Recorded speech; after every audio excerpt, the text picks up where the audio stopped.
Subscribe Digital Help YouTube channel. Hello and welcome. আমি Habibur Rahman digital হেল্পের পক্ষ থেকে সবাইকে জানাই স্বাগত। আজকের টিউটোরিয়ালটা মূলত হলো যে আমরা রমজান মাসের যে ক্যালেন্ডার আছে সেটা কিভাবে সুন্দরভাবে আমাদের অ্যান্ড্রয়েড ফোন দিয়ে আমরা তৈরি করে নিতে পারি সে সম্পর্কে মূলত আজকের টিউটোরিয়ালটা। আর আমার ভিডিও ডিসক্রিপশনে দেখবেন আমি একটা লিঙ্ক দিয়ে রাখছি আপনাদের জন্য করে, একটা পিএলপি ফাইলের লিঙ্ক দিয়ে রাখছি। আপনারা জাস্ট সেই পিএলপি ফাইলের লিঙ্কটি কালেক্ট করবেন আর অবশ্যই আমার টিউটোরিয়ালটি সম্পূর্ণটা দেখার চেষ্টা করবেন, কেননা আমার টিউটোরিয়ালের মাঝখানে আমি হলো যে পাসওয়ার্ড দিয়ে রাখছি। অবশ্যই সেই পাসওয়ার্ডগুলো আমাদেরকে কালেক্ট করতে হবে এবং এই ফ্রিতে যে পিএলপি ফাইলটি আমি রাখছি সেই পিএলপি ফাইলটি ডাউনলোড দিয়ে আমরা বেসিক কিছু পরিবর্তন করলে কিন্তু একটা হলো যে রমজান মাসের ক্যালেন্ডার তৈরি করে নিতে পারবো। জাস্ট লিঙ্কটি পেস্ট করার পরে সার্চ দিলে এরকম একটা ইন্টারফেস চলে আসবে, এখান থেকে আমাদেরকে পাসওয়ার্ড দিয়ে সাবমিট করতে হবে। জাস্ট আমি পাসওয়ার্ডটি দিচ্ছি আর আমি আপনাদের আবারও বলছি আমার পাসওয়ার্ডটি কালেক্ট করার জন্য অবশ্যই আমার ফুল টিউটোরিয়ালটা দেখতে হবে, তাহলে কিন্তু পাসওয়ার্ডটি পেয়ে যাবেন। জাস্ট এখানে পাসওয়ার্ডটি দেওয়া হয়ে গেলে আমরা হলো যে সাবমিটে একটা ক্লিক দেব। জাস্ট সাবমিটে ক্লিক দেওয়ার পরে একটা পিএলপি ফাইলের লিঙ্ক এরকম একটা ওপেন হয়ে যাবে, জাস্ট সেখানে আমাদেরকে বেসিক্যালি একটা ক্লিক দিতে হবে। জাস্ট এখানে ক্লিক দেওয়ার পরে এখান থেকে আপনারা যদি গুগল ড্রাইভে যেতে চান তাহলে ড্রাইভ অথবা ক্রোমে সিলেক্ট দেবেন, বা যেই ব্রাউজারে হয়ে থাক না কেন সেই ব্রাউজারে যাবেন। যাওয়ার পরে এখানে দেখবেন এখানে দুইটা ফাইল ওপেন হবে, একটা হলো পিএলপি ফাইল আছে আর একটা আছে পিএনজি ইমেজ। জাস্ট আমরা পিএলপি ফাইলের উপর একটা ক্লিক দেব, দেওয়ার পরে এখান থেকে যে ডাউনলোড অপশনে একটা ক্লিক দিলে আমার যে পিএলপি ফাইলটি আছে সেই পিএলপি ফাইলটি কিন্তু আমার ফোনে ডাউনলোড হওয়া শুরু হয়ে যাবে। আর আমাদের পিএনজিটি ডাউনলোড দেওয়ার জন্য করে এখান থেকে ব্যাগও আসতে পারেন অথবা এখানে সাইড আরও একটা ক্লিক দিবেন, তাহলে কিন্তু এই ইমেজটি চলে আসবে। মূলত আমার যে পিএলপি ফাইলটি আছে এটা আমি একটা ডিফল্টভাবে রাখছি, আর আপনারা যদি চাইতেও একটু ভালো চান তাহলে এই ইমেজটি কিন্তু ব্যবহার করতে পারেন। জাস্ট এটা ডাউনলোড হয়ে গেলে আমি স্টেপ বাই স্টেপ দেখাবো যে কিভাবে আমরা হলো যে কাজ করলে আমাদের যেই ক্যালেন্ডারটি আছে সেটা আরও বেশি সুন্দর করা যায়। জাস্ট এটা ডাউনলোড হয়ে গেলে আমরা হলো যে আমাদের যে পিএলপি ফাইলটি আছে সেই পিএলপি ফাইলটি এখন হলো যে পিকচারল্যাবে ওপেন করতে হবে। জাস্ট পিকচারল্যাবটি ওপেন করার পরে এখান থেকে সাইডে থ্রি ডটে আমরা একটা ক্লিক দেবো, দেওয়ার পরে এখান থেকে দেখবেন ওপেন পিএলপি ফাইল লেখা আছে। জাস্ট এখানে আমাদেরকে একটা ক্লিক দিতে হবে। ক্লিক দেওয়ার পরে আমরা যে ফাইলটি ডাউনলোড দিলাম সেটার জন্য করে জাস্ট এখানে .plp লেখা আছে সেখানে একটা ক্লিক দেবেন, দেওয়ার পরে আমরা যে ফোল্ডারে আমরা যেই ফোল্ডারে হলো যে পিএলপি ফাইলটি ডাউনলোড দিয়ে রাখছি সেই ফোল্ডারে গিয়ে আমাদেরকে হলো যে পিএলপি ফাইলটি সিলেক্ট করতে হবে। জাস্ট এই ফোল্ডারটি সিলেক্ট করার পরে এখান থেকে ওপেন অ্যান্ড অ্যাডে আমরা জাস্ট ক্লিক দেব। জাস্ট ওপেন অ্যান্ড অ্যাডে ক্লিক দেওয়ার পরে এটা কেটে দিয়ে আমি জাস্ট ব্যাক দিবেন। জাস্ট এটা ব্যাক দেওয়ার পরে আমাদের হলো যে এরকম একটা ইন্টারফেস চলে আসবে, অর্থাৎ এটা একটা ক্যালেন্ডার, এটা আমি কিন্তু তৈরি করছি আর এটা কিন্তু আপনারাও তৈরি করতে পারবেন খুব সহজে অনায়াসে।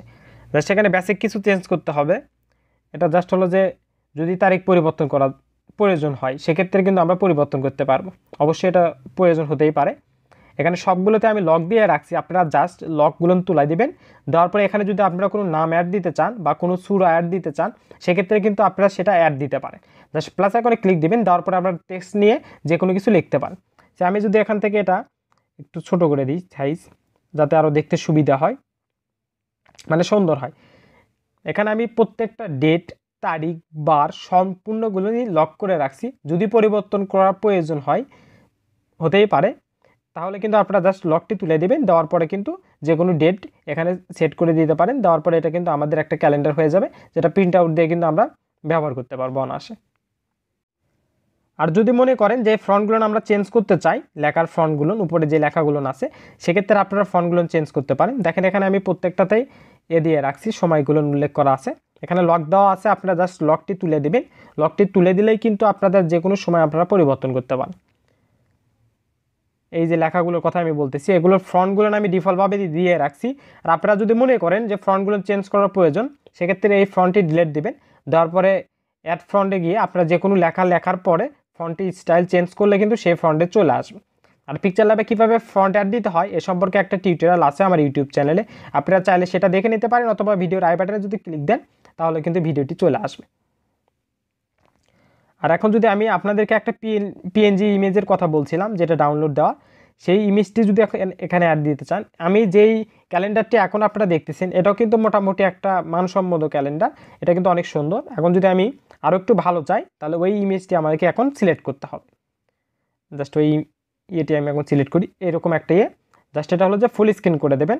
ফুল স্ক্রিন করে দেওয়ার পরে এখানে ডবল লেয়ারে ক্লিক দিবেন, দেওয়ার পরে আমরা যেই পিএনজিটি নিলাম এটা সম্পূর্ণ নিচে নিয়ে যেতে হবে। জাস্ট এভাবে আমরা হলো যে স্ক্রল করে এটা নিচে নিয়ে যাব। আর এর ফাঁকে যদি আপনি আমার ইউটিউব চ্যানেলে সাবস্ক্রাইব না করে থাকেন তাহলে অবশ্যই আমার ইউটিউব চ্যানেলটি সাবস্ক্রাইব করবেন, পাশে থাকা বেল আইকন বাজিয়ে আমার সাথেই থাকবেন নতুন আপডেটের জন্য করে। দেখেন এভাবে কিন্তু আমরা নিয়ে আসছি। সেভাবে নিয়ে আসার পরে দেখেন আমাদের সম্পূর্ণ লেখাগুলো কিন্তু দেখা যাচ্ছে। এখন যদি আপনারা চান যে লেখাটা আমরা কালো করব বা অন্য যে কোনো কালার করব, সেক্ষেত্রে কিন্তু সেই লেখাটার উপর সিলেক্ট থাকা অবস্থায় আপনারা কালার কিন্তু চেঞ্জ করতে পারেন। এই যে কালার ইফেক্টে যাওয়ার পরে এখানে কালারটা আমরা চেঞ্জ করে দিতে পারবো, যেটার সঙ্গে যেটা যাচ্ছে। যদি মনে করেন আমি ফন্টটাও চেঞ্জ করব, তাহলে কিন্তু এখান থেকে ফন্টটাও চেঞ্জ করে নিতে পারেন। যে ফন্ট আপনার ইচ্ছা সে ফন্ট কিন্তু ব্যবহার করতে পারেন। আর পিকচারল্যাব সম্পর্কে কিছু টিউটোরিয়াল আছে আমার ইউটিউব চ্যানেলে এবং একটা প্লেলিস্টও আছে। সেইগুলো যদি আপনারা দেখেন তাহলে কিন্তু অনেক অজানা তথ্যগুলো আপনারা পেয়ে যাবেন, অনায়াসে পিকচারল্যাবে কাজ করতে পারবেন। দেখেন এরকম হয়ে যাওয়ার পরে এখানে যদি কোনো সুরো অ্যাড দিতে চান, সেক্ষেত্রে আমি আপনাদের আবারও বলি, প্লাস আইকনে একটা ক্লিক দিবেন, দেওয়ার পরে টেক্সট নেওয়ার পরে সেখানে আপনি যে সুরাটা দিতে চাচ্ছেন বা যে কোনো কিছু যদি লিখতে চান, সেটা লেখার পরে সেটার ফন্ট চেঞ্জ করে দিয়ে কিন্তু সেটা এখানে অ্যাড দিতে পারেন, কোনো সমস্যা হবে না।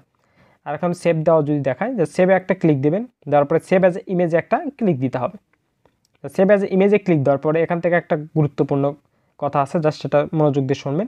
কাস্টমে একটা ক্লিক দেওয়ার পরে এখান থেকে আমরা হলো যে যদি ভালো কোয়ালিটির চাই, সেক্ষেত্রে কিন্তু ভেরি হাই এটা কিন্তু সিলেক্ট করতে হবে অবশ্যই। আমাদের ইমেজের কোয়ালিটি যদি ভালো চাই তাহলে ভেরি হাই সিলেক্ট করতে হবে। করার পরে সেভ দিলে কিন্তু আমাদের ইমেজটি সেভ হয়ে গেছে। অর্থাৎ এভাবে কিন্তু আমরা অনায়াসে কোনো প্যারা ছাড়া, কোনো ঝামেলা ছাড়া হলো যে দেখেন একটা হলো যে রমজান মাসের ক্যালেন্ডার তৈরি করে নিতে পারি ব্যক্তিগতভাবে। সময়গুলো আপনার যে এলাকা সেই এলাকা অনুযায়ী আপনি সময়গুলো এখানে বসাইতে পারেন। এটা সম্ভবত ঢাকার আছে, মানে ঢাকা এবং ঢাকার পার্শ্ববর্তী যে এলাকা এই নিয়ে এটা আছে। আর আপনারা যদি আপনাদের এলাকা দিতে চান তাহলে অবশ্যই সময়টা পরিবর্তন করে দিলে জাস্ট হয়ে যাচ্ছে। আর ইমেজটা অবশ্যই এখান থেকে ভেরি হাই দিবেন, তাহলে তো বললামই আপনাদেরকে আমি যে হলো যে আপনাদের ইমেজের কোয়ালিটিটা মানে অনেক সুন্দর হবে আর কি। এভাবে কিন্তু অনায়াসে কোনো সমস্যা বা কোনো ঝামেলা ছাড়াই আমরা রমজান মাসের একটি সুন্দর একটি ক্যালেন্ডার তৈরি করে নিতে পারি। আমার টিউটোরিয়ালটি দেখে যদি আপনার ভালো লেগে থাকে তাহলে অবশ্যই আমার ইউটিউব চ্যানেলটি সাবস্ক্রাইব করবেন, পাশে থাকা বেল আইকন বাজিয়ে আমার সাথেই থাকবেন নতুন আপডেটের জন্য করে। সবাইকেই ধন্যবাদ আমার টিউটোরিয়ালটি সম্পূর্ণ দেখার জন্য।